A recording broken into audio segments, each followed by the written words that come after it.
Hey there, thanks for joining us at the Rabbit Hole of Research, where you'll learn a few facts that you can impress your friends with at a party. Hey, welcome back to the Rabbit Hole of Research, down here in the basement studio for the Mini. The Mini. You have me, Joe. We've got, you got Nick. We got Nick. Georgia. We've got Georgia here, kind of coming at y'all.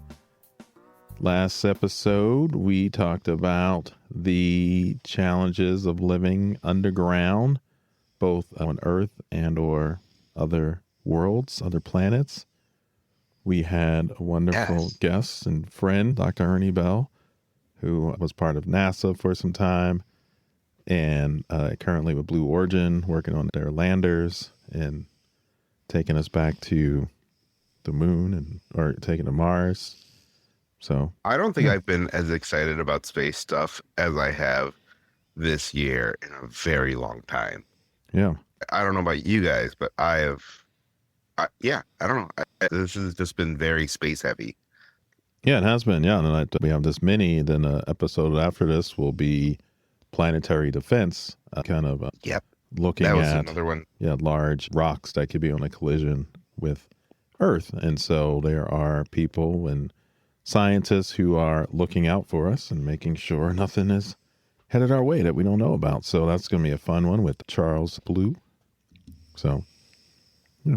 Mm-hmm. Yeah, that was another fun one, talking about all the space stuff. So if you're on a space kick like me, it is going to be a good time. Yeah, very good time. Artemis 2 went to around the moon and back successfully. I think the only little hitch they had was with the toilet not working properly, but it seems like that it's a learning mission. So hopefully Artemis 3. But yeah, because the first mission was just to see if that design can make it the up rocket, to space. Yeah, it was unmanned, unpersoned. Yes. I don't know what the third one is also going to be without people, I thought, right? No, I think the third one will true? have people, and that's the one where then it will really have the lander. Will that the second? I thought it was lander? just the delivery truck next time, pretty much. No, it will be the SLS Orion and docking with the lunar landers. I thought that was 3, and then 4 was going to be landing on the moon. I think everything is with people from now on. Oh, dang. Yep, I could be wrong, but I guess we should put that in the show notes. We'll add that onto the show notes. Yeah. So is it the footnotes then? It's still the show notes. Yep, and just quickly look in. It's targeted for 2027, and it will be a crewed mission. So it's the Orion capsule it'll have a commercial lunar lander. So either from SpaceX or from Blue Origin. So in any episode, is this going to be Ernie talked about this in the episode. Now? So you can go back in here. Yeah, he kind of went over the next steps of this mission. So we'll put it in the show notes, but also you can go back and if you listen to the episode, you would have heard Ernie speak about that. Now, Joe, do you know if this is going to be like a more regular thing for space travel? Like, are we going to continue going to the moon? And I think that's the idea, that once we get there, that we'll start to have regular missions that felt like the idea with the International Space Station, that we had this kind of way station there, and that would keep the momentum going. But we have some delays, and now we're getting back to that. So my idea is the moon first, and then Mars would be the next goal. It was a long-term plan that I've heard and seen. So, but yeah, we'll see what happens. Yeah, I feel like just sticking to the moon for a little bit is a better idea. Get comfortable with the moon and then start going further. Yep. It's been how long since we've been to the moon? Was it 72 was the last moon mission? That sounds about right. Yeah. It's like, just give it a little time since we are just getting back into it. Yeah, the other thing I had in there was I talked about the Catacombs of Paris in that episode. And so this is where about 6 million remains are buried in this kind of this dark labyrinth catacomb of bones, floor to ceiling. And so tourists can go and visit and walk through there. But it's over time, things degrade. So there was an effort, I was reading about it just in April, effort where they were going down, architects, designers, technicians, masons, to renovate the tomb.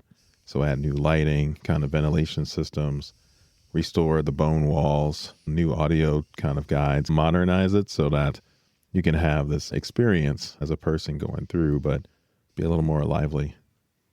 So, well, yeah. So that was really cool. Yeah. And what I think we didn't have too many comments this weekend about this episode. I think Alex was the only one to comment on the episode, from what I saw. That might be right. Yep. I feel like that's right. He was answering the episode's question. Ernie mentioned that the moon's volcanic activity is essentially over, making it lava tubes potentially stable for billions of years. Does that make you more or less interested in living in one?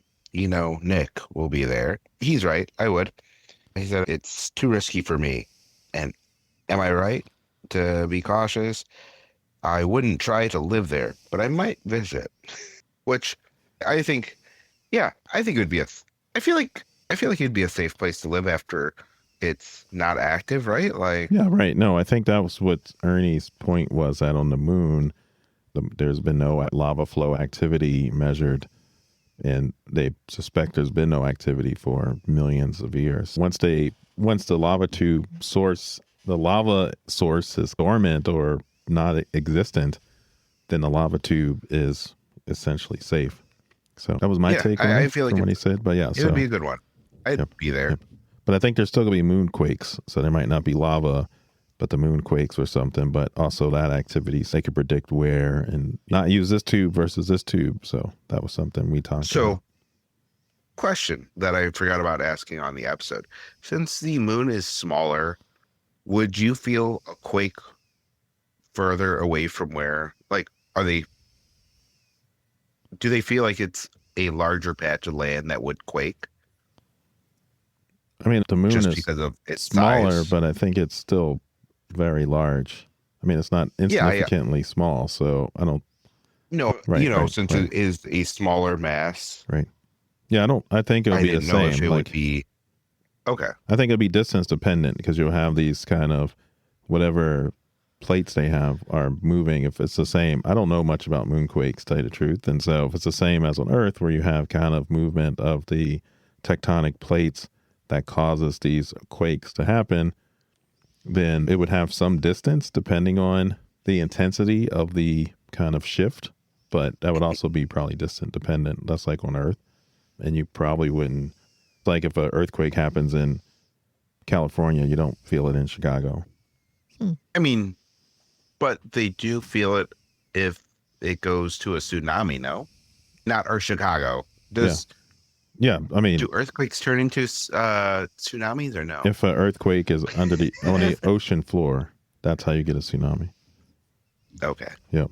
I don't know why my brain is just like, yes, these two are always connected if it's on the coast. The moon, this is a stupid question. Does it have like bodies of water like the ocean? The moon has no. Well, except some ice at the poles. That's what I was thinking. But there's no ocean or lakes or rivers or anything like that. No. So there's no atmosphere in the moon, so water would evaporate out into space. What's the definition of an atmosphere?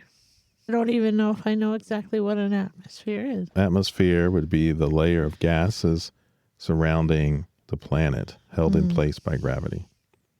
And so like Earth, our atmosphere is primarily nitrogen with some oxygen, and that provides this kind of protective bubble we can breathe, insulation, protection from UV, protection from UV radiation. So if you think of ozone layer, all these kind of stratosphere, those are part of our atmosphere that we have.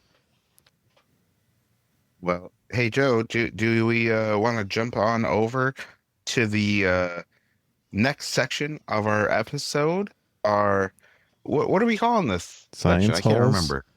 Science hole. I don't know. Let's hop I over thought to we were our hop down our Hop- science holes. Science holes. Hop into. I think down, right? Because I don't know. let's drop into our science holes.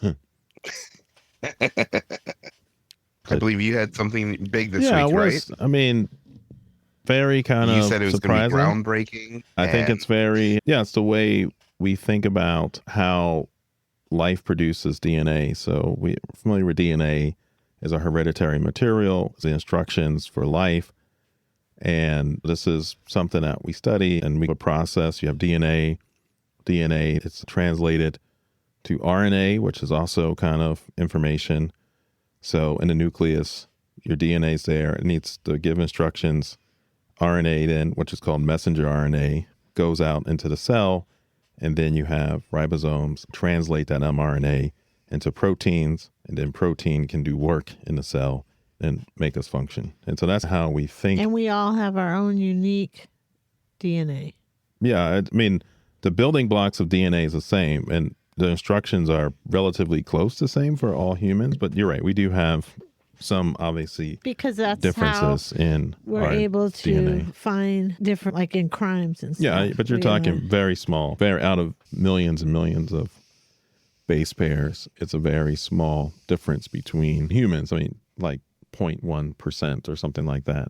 Different species, you would have differences there that would be larger. But for humans, it's very close. And it was interesting is we just last mini, we got in the whole thing about small and how that wasn't probably the right I was just adjective. thinking about that. I was like, wait. And we go but it was really more about process, like have all the processes of biological life been identified, or what's our handle on that? And it was like, well, Yeah. we have a lot. Do I think there's still novel stuff out there? Probably. And that's why we do science. We fund science to find these things, similar to how the CRISPR system was found as this defense mechanism. So this team in Stanford have also now in bacteria found a enzyme that does something really peculiar. It actually will use the protein of the bacteriophage as a template for creating DNA. What? So Really? So instead of the process I explained where you go from DNA to RNA, sometimes you can go from RNA to DNA. So there's reverse transcriptases where you can do the reverse there. So some viruses have RNA, they go into our cells. It needs DNA. So then reverse transcriptases will make the DNA. So our cells then would make the RNA, then make the proteins. And that's why you get sick. Viruses infect you, yes, because they're replicating using your machinery. And at some number, they burst your cells open and then they spread out to other cells and rinse, wash, and repeat. And so then your body has an immune response. Your sickness is your body responding to that, fever, that kind of thing. But in bacteria, as we talked about, the bacteriophages, so the CRISPR system was one mechanism where when the bacteria put its genetic material in, the CRISPR system could recognize that and then, like scissors, the Cas, clip it and snip it out and chop it up, and you can't make the virus isn't made. You stop replication, cell lives, cell's happy. Great defense. Wait, that's so wild. So that's how CRISPR works. So we had talked about that. Are they trying to stop it before It replicates, yes. Yep. Whoa. So that's its job. That's what it does. That is a major thing. That's what that system does. CRISPR. That's not what I was talking about. This is even crazy. That's That's how CRISPR works. And so that's why we use CRISPR, because CRISPR goes in and finds a DNA match and says, oh, here's the piece of DNA I need to cut, and then use an editing system in our cells to then replace it with the piece of DNA that you want to replace it with. So that's how we manipulate that system. But in the bacteria, the way it uses the system is to have these kind of repetitive repeats from viruses, and then it uses that as a template, goes, oh, I'm being infected, and then, I see this piece of DNA, I'm going to cut that out and chop it up, and then it doesn't replace it with anything, it just cuts it up, and the virus can no longer replicate itself and make new ones. In simple terms, this newly discovered system here is a defense where it doesn't use the nucleic acid as a template. It uses the protein itself.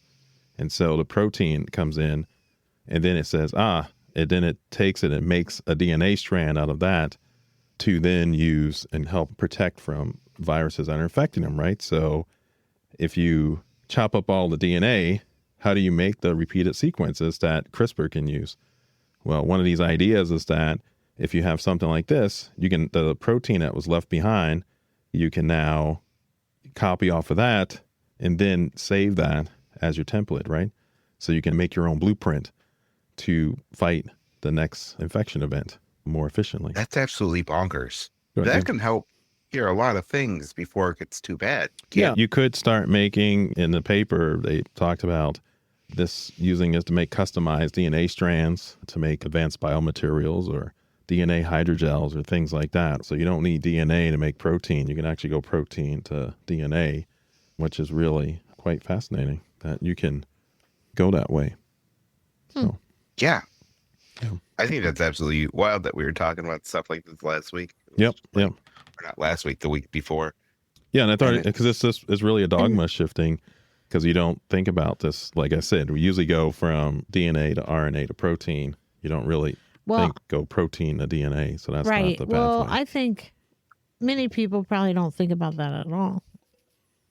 It's one of those things like, how does that work? You know what I mean? Right. But the implications can be really big.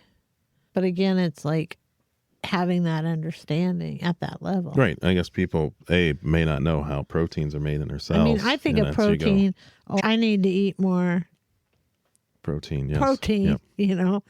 Yep. And I don't even know how that relates to DNA. Well, you need, well, you're eating protein for the amino acids, right? The building blocks of protein. So all the proteins use the same, what are called amino acids. And so when you have your DNA code, it's instructions to build something. What you're building is a string of amino acids. And these amino acids make proteins. And proteins build your muscles. They build all your cells. So you have proteins on all the work of your body, but you need these things. So that's interesting. I saw something that might be related, but I'm not even sure. But this is something I just saw a headline, and then you're always interested. First patient cured of sickle cell anemia. Did you see that show? yeah, did that happen a little bit ago with CRISPR, right? It was CRISPR gene editing. Then it was interesting because this is an article, Infectious Disease Advisor, only because I Googled it because I saw this headline like on Instagram or something like, oh, that's interesting. But it says for 21 years, Sebastian, I cannot pronounce his last name, but he lived with the chronic pain of sickle cell anemia. Now, thanks to groundbreaking genetic treatment, it's the first person. Now, this is the thing. In this article, it says he is the first person in New York to be cured of the disease. Before, it made it sound like first person. But this now says first person in New York. So I don't know. And it says that the hospital used an advanced therapy called Genia, LYFGENIA, which modifies a patient's own bone marrow to produce healthy red blood cells. Oh, interesting. Oh, okay. So they didn't actually repair the mutation in the hemoglobin gene, right? No, so it was, they did modified the bone marrow. And it says, when we could use Sebastian's own stem cells to do this therapy, we were delighted. And I thought that was really interesting. I guess sickle cell anemia was first described in 1910. I just thought that was, here we are over 100 years later, and this is the first cure we're seeing in this way. And I just thought that was fascinating. Yeah, that absolutely is. But I don't know how that relates to like CRISPR and stuff. That's really totally a different thing, right, Joe? So with CRISPR, what you would do is actually, first, let's take a step back. So sickle cell anemia is it's an inherited autosomal recessive. So autosomal means non-sex linked gene. And so this is a genetic disorder that causes the hemoglobin to form kind of stiff crescent-shaped red blood cells. So your red blood cells usually are like, they're disc-shaped and they are indented in the middle. And so they look like a flat thing with a little indent in the middle. And they're nice and round, and they go around, they travel around through your veins, your arteries, and then your capillaries in the tips of your finger or your lips, so blood can get to every part of your body. So in sickle cell anemia, if you're a recessive gene, that means you have 2 copies of every gene. And so if one is normal and one is the sickle, the HBB mutation, then what happens then is that you won't show a phenotype for sickle cell.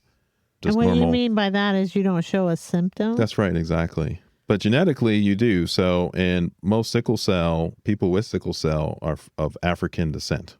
And so if you've had a kid or you're about to have a kid, they might do genetic testing to see, because there are different genetic disorders which are culturally more prevalent. And sickle cell anemia is one of these. And so if you were a mom and a dad and you did genetic testing, you both have a recessive gene, there's a chance, 25% genetic probability, that your baby could have 2 copies of the mutated gene, which then would lead to sickle cell anemia. And now sickle cell anemia doesn't mean that you die or anything. I mean, you can live, but what's painful about it is that under stress, when your blood has to really flow, these small capillaries, these sickle-shaped red blood cells will get trapped in these areas and won't leave. And so cutting off blood flow, and that can be that's pretty painful. And so that's the idea. Anemia, all sorts of things that can happen when you have these kind of weirdly shaped crescent red blood cells trying to work its way through your body. So that if we have this set up now and we say, oh, well, CRISPR, what can you do with that? We just said, well, you can go in and you can have it find some piece of genetic material and then cut that out and then replace it with another piece of genetic material. The idea then is, can you use CRISPR to go in and find the sickle cell gene that has a mutation, cut that piece out and edit a new piece in, and then you would have a healthy, you wouldn't have that disorder. The syndrome, sickle cell anemia syndrome. So that's the idea that you would use there. But that's different than what they were doing. Yeah, so this one sounds like they used this patient's own stem cells, and we talked about stem cells in the episode. These kind of pluripotent, they can become any part of your body. Like they are just they have no identity, and they can be coaxed to become, eye, a ear, a heart cell, or whatever. In this case, bone marrow cells. So it sounds like they took someone's own stem cells, added a functional gene using a molecular technique, and then you put that into their bone marrow. So I looked it up quickly while we were talking. 2023, the FDA just approved a first CRISPR-based medicine for sickle cell anemia. And that's probably what I had seen about them. So did that lead to this other? They're totally different. They're totally different. This gentleman, the person wasn't cured with CRISPR. Mm-hmm. So there's these 2 different cures. Right. And if it's cured, so they're both good. Right. But I guess. And CRISPR, you can think of it that the CRISPR editing can happen in the embryonic state. Instead of doing a bone marrow graft, can you actually just go in, target these cells in the bone marrow of the patient, and with the CRISPR system can directly edit the gene. But not later on. Well, I mean, later on also, you could do it. Yep. Mm-hmm. Mm-hmm. So since it could do it, or have we done it? They have done it with deaf children, but no one's done it with sickle cell. But I feel like we need a whole episode on this, dude. Like, yeah, I know. The amount that goes into it all, I want to know so much more. That's the whole idea now, is that you can have these tools. I can't wait to see more that comes from it. And kind of the power of that. And now you have this other tool now that I'm just describing has just been discovered, where you can go from proteins. So you can actually do different things in the system. So how can you manipulate DNA and create other structures and other ways to help with gene editing or with other materials that we might need, biomaterials that we might have. So very interesting. This is why science is important, and reading and learning it. And yeah, we'll break it down. I mean, these are complex topics if you're not with it all the time. The terms and terminology, RNA, transcription, translation. Everyone's learned this probably in some high school biology class, but it's been a while for a lot of people, and going through it, it is fun. So proteins. I was going to say, Georgia, you had mentioned we were eating protein, but we only make, I think, 11 of the amino acids that we need, and the rest we get through food. So interesting.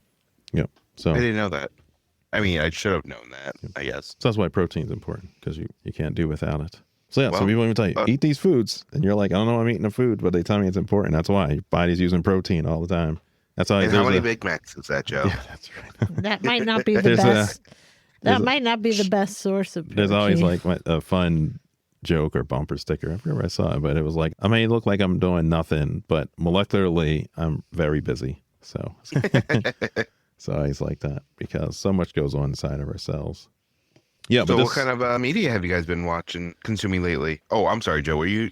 No, I was just going to go just like on the other side with Artemis and going back to the moon and space. I know we get super gaga over that because it's something we can see. It's a big rocket. It's blasting off. We got the astronauts in space kind of communicating with us. And it's just exciting to think about that because we see so much of that in sci-fi. But on the other end, inside of our cells, you know, there's still this wonderful kind of machinery that's being used. And we know a lot about it, but obviously there's a lot we don't know. And that's cool. So on the same kind of both spectrums, both ends of the small and big scale that you were starting, we have this, you know, Right. that inside of us, there's still a lot of unknowns. Right. And I think people go, well, we got this figured out. No, you know, There's why are we doing all this research? So And much that we don't have that's, figured out. And yep. that also makes me think of the oceans. Yeah. Because I always think of space and like the uncharted, you know, things about space. But if you think about the deep oceans and Yep. not understanding what's going on there either, you know what I mean? Yep. No. And I A say lot the to ocean explore. scares me more than outer space. Me, I don't know yeah. why. No, I think I'm there too. Like it's just something about it. It doesn't sit right with me. And maybe it's because it's like right underneath us. And I'm like, and maybe anything could be down there. right. I was gonna say maybe it's just the fact that it's unseen, you know. But Yeah. And you could see everything out in space. Just look up there. And it's just Right. like, wow, I want to go there. So lovely. It's so peaceful up there. But Yeah. should we move on to media consumed? Definitely. Yeah. Yeah. Yeah. What kind of media have you guys been consuming since we've talked on the podcast last? I think still kind of going through For All of Mankind, Daredevil, 3rd season, making our way through that. 5th season, I think, of For All of Mankind. 3rd season for Daredevil, Reborn. Yeah, so kind of watching that. This week was kind of strange. We had, I mentioned it on here, the Guild Literary Complex had named their 35 writers to watch. And so they had the reception. Oh, and who was one of this those? week. My name happened to be on that list. So that was really exciting. And meeting all the other wonderful writers who were there. And I'll put the link and you guys go check them out. They're incredible. So I was really honored to be mentioned as part of this kind of, you know, crop of writers. So yeah, that was in the middle of the week. And then Saturday was free comic book day. So went out to a comic book shop. And a big shout out to 10th Planet. 10th Planet. Yeah. Because they were really generous with They their did. free comics. They had it laid out, nice layout, nice store. Yeah. John Parrish was there, who, you know, a comic book writer and, you know, has a lot of great stuff from the Northwest Indiana. region. So kind of seen his career grow and over the years. So yeah, I'll put links to him. He's got a nice running newsletter he's had for a while talking about the challenges of being an artist or writer, comic creator, both going through indies and different publishers and rights and imposter syndrome, the whole thing. So really good. No, I like John. And so it was good. He hasn't been out at shows in a while. So it was nice to go out and see him. And he was being hosted by 10th Planet as part of the Guerrilla Publishing. I didn't get to talk to him much, but he seemed to be a pretty cool person. Yep. Yeah. We were all there together. Mm-hmm. That's Yep. right. Rabbit hole research. So that was a fun time. Mobbing around. We all went to go get free comic books. Free comic books, Nothing yep. better than that. No, nothing. And actually, I do think that the free comic book day is such a cool thing because I know for a fact, like, I can think of 2 or 3 times where I wasn't familiar with the comic and I went and I got the free comic book version of it, the sample. And then it was like, oh, I need to check this out. And it was like some really cool stuff. So I think it is a great way to get exposed to a lot of different comics. And Yeah. and No, I graphic agree. novels and stuff. So I don't know if how much I taught. I don't think I had finished in the last mini. So I finished Strange Animals by Jared K. Anderson. And I would give it a 5-star rating and really good. Have you started that, Nick? I have not. Yeah. It's very well written, and I guess we'll talk about it later when you finish, Nick. Yes, I have been slacking on my reading lately. And then I'm not quite done, but I'm reading Strange Buildings. Mm-hmm. And now I'm drawing a blank on the author. It's a Japanese book, and the author is actually, his identity is unknown. But his writer's name, I'm sorry, I don't even have that right in front of me. How strange. Yeah, right.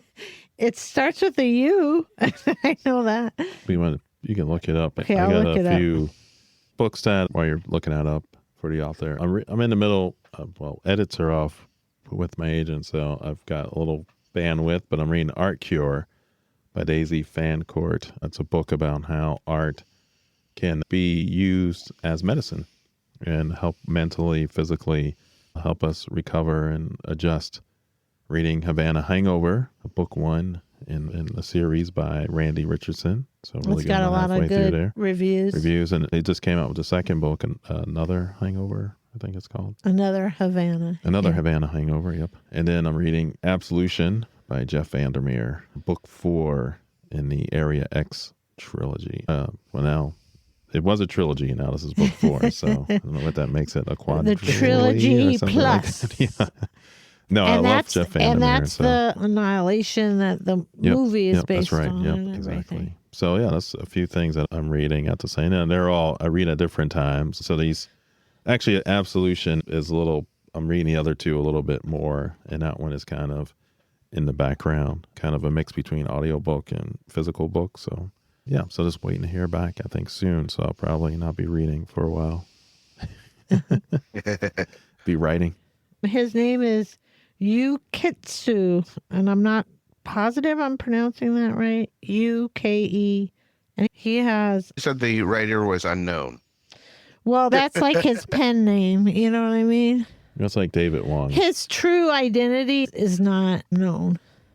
Kind of like like a Bansky. Which didn't they come out with Bansky's true identity? Banksy? They did. Oh, I'm saying his name wrong. But yeah, didn't they come out with his true identity recently? They did. I thought it still wasn't confirmed. Yeah, I don't know if they confirmed it, but they think they have them. I was going to say it's like David Wong. But they've been doing that for a while, though. Who has? Just different people have been pointing fingers at a few different people on Right. who he is. Right. Yep. But I'm under the group that thinks that Banksy is not just a single person, but a group of artists. Yeah, like a collective. Yeah, which would make more sense for how big the pieces get. I mean, how spread out they are. Yeah, different locations. Yeah. Yeah. Mm-hmm. Well, and so Yukitsu started out with Strange Pictures, then Strange Houses, and now it's Strange Buildings. But I recommend it. They're very different than any other books that I've read, but I really like them. Very cool. Yeah. Mm-hmm. I think that's about it. Yeah. I feel like did we watch a movie? I don't know. Have we watched a movie? Probably. My brain is like having a hard time this week recalling stuff. was crazy. Yep.